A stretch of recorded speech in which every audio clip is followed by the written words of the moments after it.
Let's go! Batter up! We're taking the afternoon off. It's a beautiful day for a ball game, today. The fans are out to get a ticket or two. From Walla Walla, Washington to Kalamazoo. It's a beautiful day for a home run, but even a triple's okay. We're gonna cheer and boo and raise a hullabaloo at the ball game today.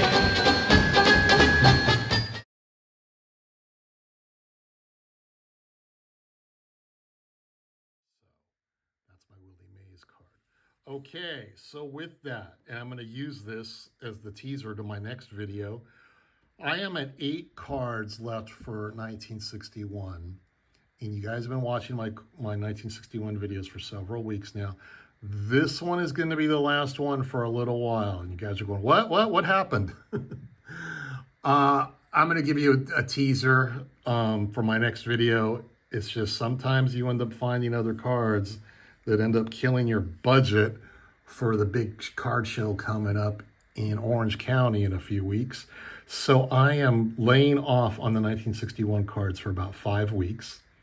As I speak, I'm already a week into this.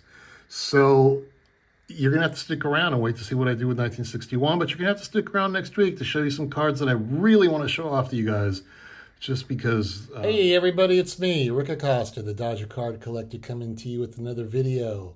Today is Friday, August 8th, and I just left you with a teaser from my previous video about my 1961 top set coming to a halt. And I'm going to explain to you why when I show you my cards. So I'm going to show you some cards based on a comment that's, and I don't remember who made this comment several months ago, but what I'm going to show you today are what I would say are, for me at least, the 1960s most iconic cards, baseball cards. And this was made in reference to one day in one of my videos, I showed off a 1963 Topps Pete Rose. And someone made a comment, like I said, I don't remember who it is anymore, said to me, that might be the most iconic baseball card from the 60s. And I replied back with, I go, it's either that or the Nolan Ryan card, the 1968 Topps Nolan Ryan. And it just got me to thinking, and you know, with the 50s, there's tons of iconic cards from the 50s. You know, same with the 30s and the 40s, those type of cards. You know, by the time you get to the 70s, my attitude is it's really only Mike Schmidt and maybe George Brett. I don't know. You guys will tell me, oh, what about this card? But in the 60s, there are several cards, of which I picked 10, several cards to me which I heard about as a kid, or when I came back to collecting, people were talking about them. And they really are the tough cards to get in the 60s. So I'm going to show you those. I'm still missing one of them, but I have the rest. And like I said, this is just my personal pick. So I'm going to show you those cards. And then I want to talk to you about what happened to me a couple of weeks ago when I was building my 1961 Topps set. So I'm going to show you all the cards in discussing this theme tonight. So let's turn the camera around and let's take a look at some baseball cards. All right, so as I mentioned to you, excuse me, I have picked 10 cards that I felt really were popular in the 60s. They kind of, you know, are the theme, at least for my collection. The cards that people go, oh yeah, that's a great card from the 60s. Now the first two I picked, I wouldn't necessarily say they're iconic, but I picked them because these players had such incredible years that year that I go, I can't pass it by. And plus I had good memories of them when I first discovered them. So the first card I selected was the 1963 Topps Sandy Koufax.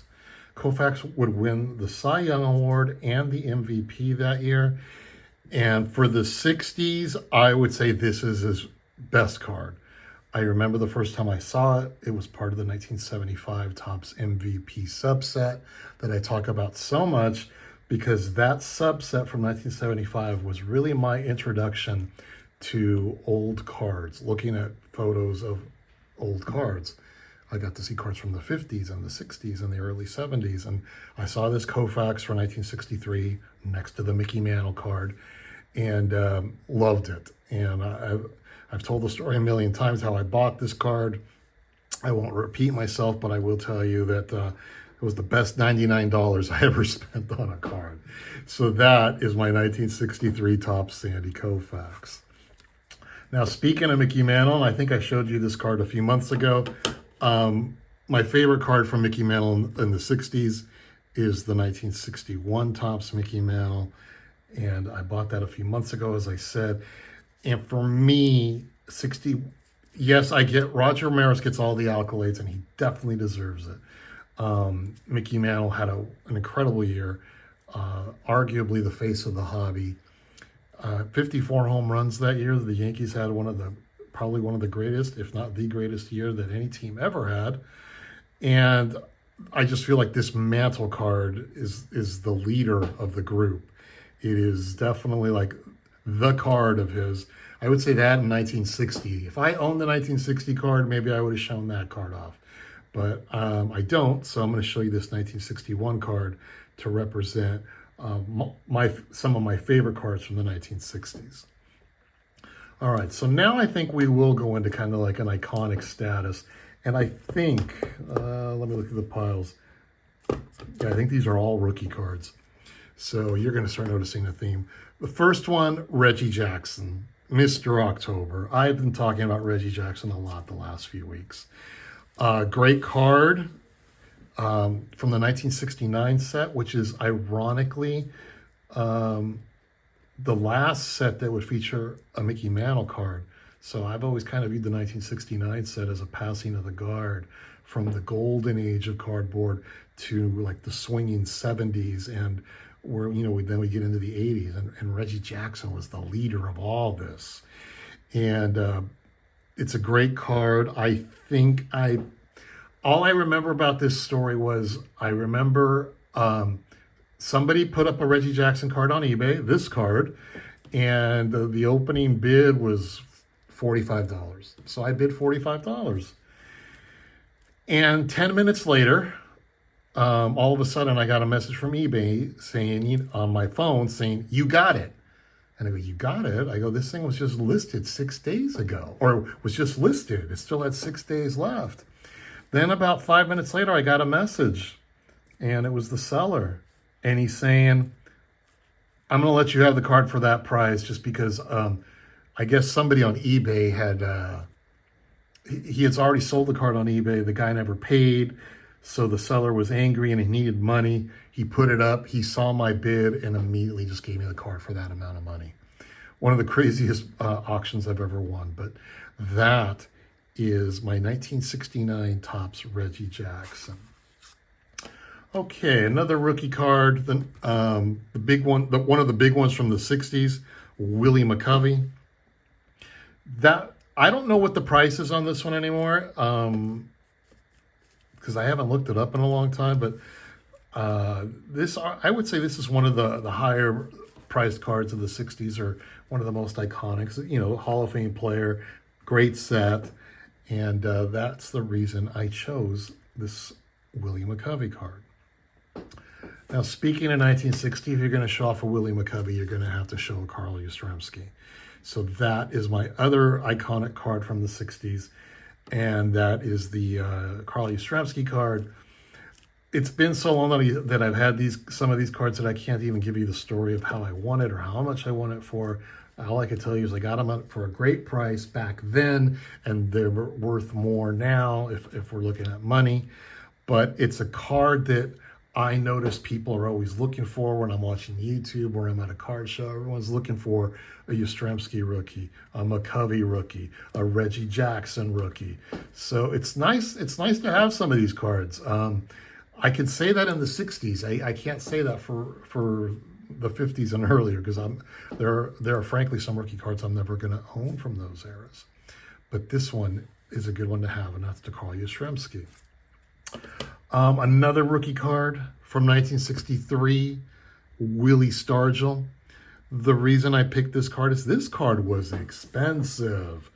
It's a high number.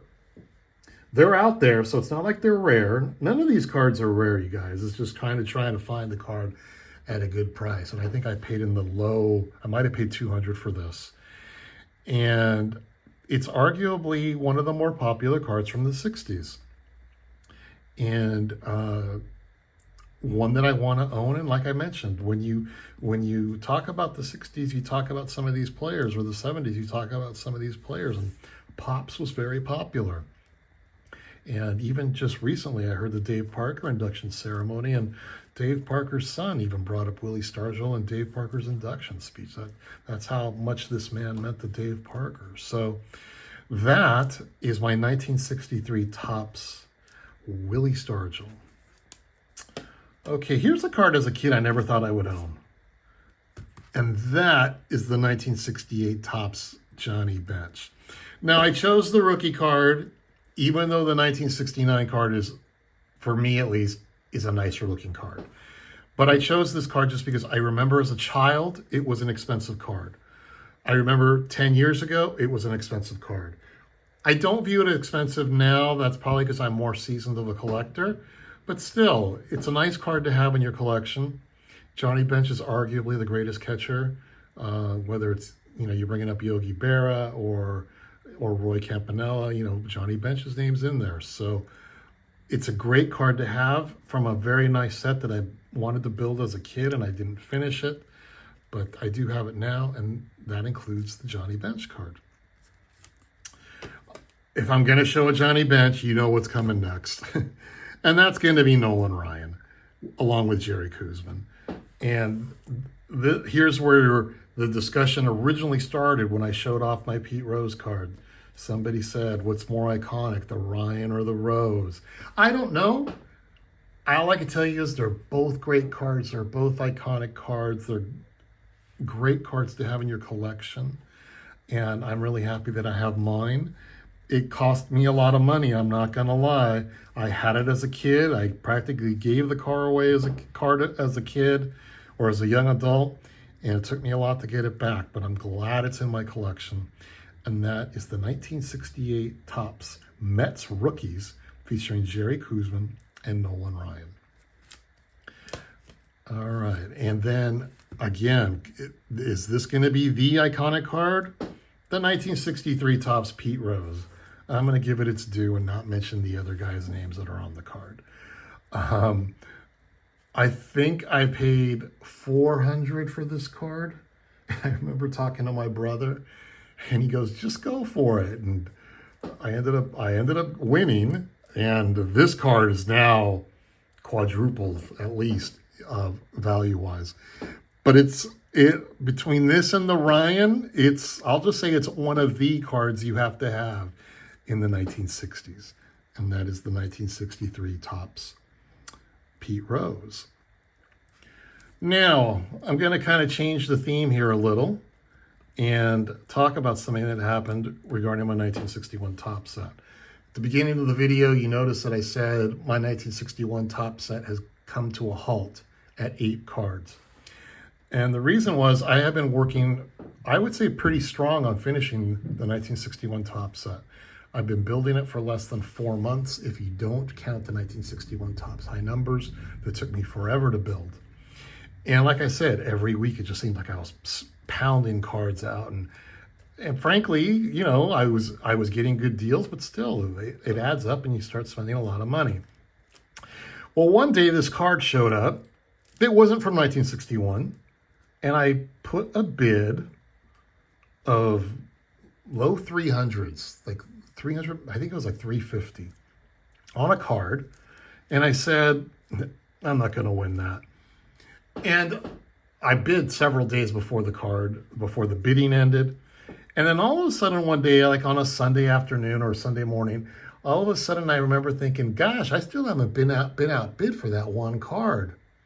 When does this end? And I looked, and the bidding was going to end in 10 minutes. So okay, someone's going to outbid me in 10 minutes. I go to the gym, I'm doing whatever. And all of a sudden, a few hours later, I look at my phone and it says, "You got it." And I go, "What?" And I'll be honest, you guys, I wasn't exactly pleased, but I am. It's hard. But I won this 1967 Topps Rod Carew card.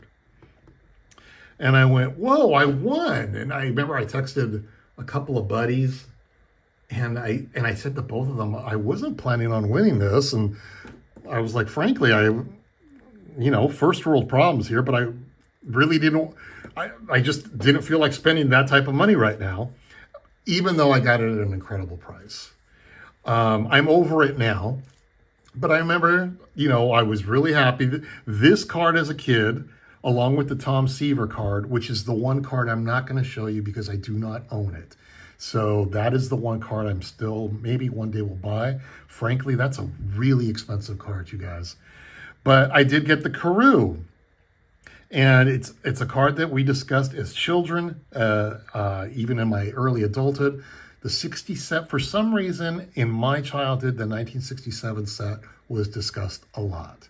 And the three cards that we always brought up were Tom Seaver, Brooks Robinson, and Rod Carew. And I've said that before in a few videos. So it's wonderful to have the Rod Carew card. And I'm ecstatic.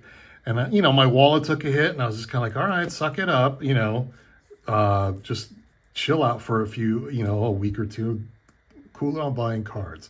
So, end of story, right? Yeah, it is the end of the story in regards to the 1960s. Those were my iconic cards. So those 10 cards, and someday I'd like to get a 1967 Topps Tom Seaver, probably like in a 3, because I think that's the most I can afford, but every time I look, and I saw a lot of videos from the National, that card's just climbing. It continues to climb. So I agreed. To lay low, I had bought the Rod Carew card. The next day, I am on Clean Sweep Auctions site. They have an auction site, and then they have a cards for sale site. They had two cards, two of the same card. They were both beautiful. So I bought this one. The 1930, this one's going to be, according to PSA, the 1935 Diamond Stars, Hank Greenberg, in a 2. It's marked. Where is it marked, you ask? Right there. They changed his age from 34 to 24. There were two cards. Both of them must have been the same owner. They had both were marked. They were both 2s. This card, along with the Lefty Grove that I had bought several weeks ago, those are the two cards from Diamond Stars that I have been staring at forever. And I always said one day, I would love to have those cards. Maybe I would build a set if I owned those two cards. Well, I bought the Grove, and now I got the Greenberg. That doesn't mean I'm starting. That doesn't mean I'm starting a Diamond Stars collection. My heart right now is just not into it. I will probably buy. I am looking for a couple of cards from that set for other reasons. One being Rogers Hornsby, the other one being Joe Ducky Medwick. Would like to get my hands on those two, but for now I don't see myself building a set. But it did kind of freak me out. It was a double punch of buying an expensive card one day, then even a more expensive card the second day. And I know you guys are watching these guys at the National who've saved up all year to buy some really expensive cards. I'm not spending the money that those guys did, but buying two expensive cards back to back kind of took a hit. We got the West Coast Card Show coming up in 3 weeks. Frankly, I don't know if I'll be there. I'm sure I will, but if you guys don't see me there, you'll know what happened. But if I do go, I'll probably only take a couple $100 with me, just because I spent a lot of money on these two cards, and that wasn't part of the plan. And that's what happens sometimes when you're building sets. You're building a collection. You're building something like a 1961 set. All of a sudden, we're talking, you got two new cards in your collection that you weren't planning for, that you've been staring at for years. And that's what happened to me. All right, you guys, Thank you so much for tolerating me if you stuck around with me this long. I will talk to you guys in a couple of weeks, all right? Take care. It's a beautiful day for a ball game, today. If you and I are out of dollars and cents, Oh, honey, we can always share a little hole in the fence. it's a beautiful day for the ladies. So throw all your dishes away. We're gonna cheer and boo